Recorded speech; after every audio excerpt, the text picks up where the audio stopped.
విదేశీ విద్యార్థులపై ట్రంప్ సర్కార్ మరోసారి కన్నెర్ర చేసింది. ఇప్పటికే స్టూడెంట్ వీసాలు కుదించడం ద్వారా విదేశీ విద్యార్థులు అమెరికా విశ్వవిద్యాలయాల్లో చేరకుండా నిరోధించడంలో సక్సెస్ అయిన ట్రంప్ ఇప్పుడు మరో పిడుగులాంటి వార్త చెప్పారు.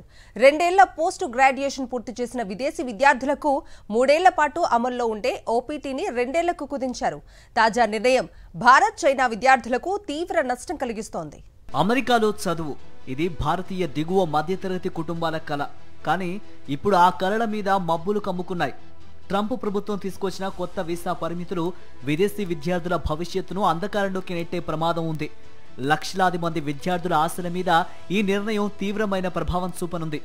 తాజా వీసా నిబంధనలు భారతీయ తల్లిదండ్రుల ఆశల మీద నీళ్లు పోశారు ట్రంప్. ఇప్పటి వరకు అమెరికాలో చదువుతున్న విద్యార్థులు F1 వీసాతో, సాంస్కృతిక మార్పిడి ప్రోగ్రాం కింద J1 వీసాతో, అంతర్జాతీయ మీడియా ప్రతినిధులు L వీసాతో ప్రోగ్రాం పూర్తయ్యేంత వరకు ఉండగలిగేవారు. కానీ ఇకపై విద్యార్థులు గరిష్టంగా 4 సంవత్సరాలు మాత్రమే చదువు కొనసాగించగలరు.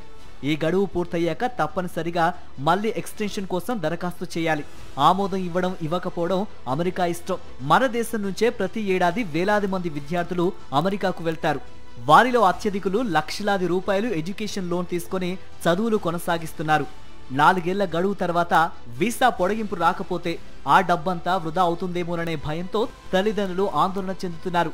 2020లో కూడా USCIS ఇలాంటి ప్రతిపాదన తెచ్చింది. కానీ అప్పటి బైడెన్ ప్రభుత్వం ఆ రూల్ను వెనక్కి తీసుకుంది. ఇప్పుడు మళ్లీ ట్రంప్ అధికారంలోకి రాగానే పాత ప్రతిపాదనని మరోసారి ముందుకు తెచ్చారు. ఈ నిబంధన అమెరికా విశ్వవిద్యాలయాల భవిష్యత్తు మీద తీవ్ర ప్రభావం చూపుతుందని నిపుణులు హెచ్చరిస్తున్నారు.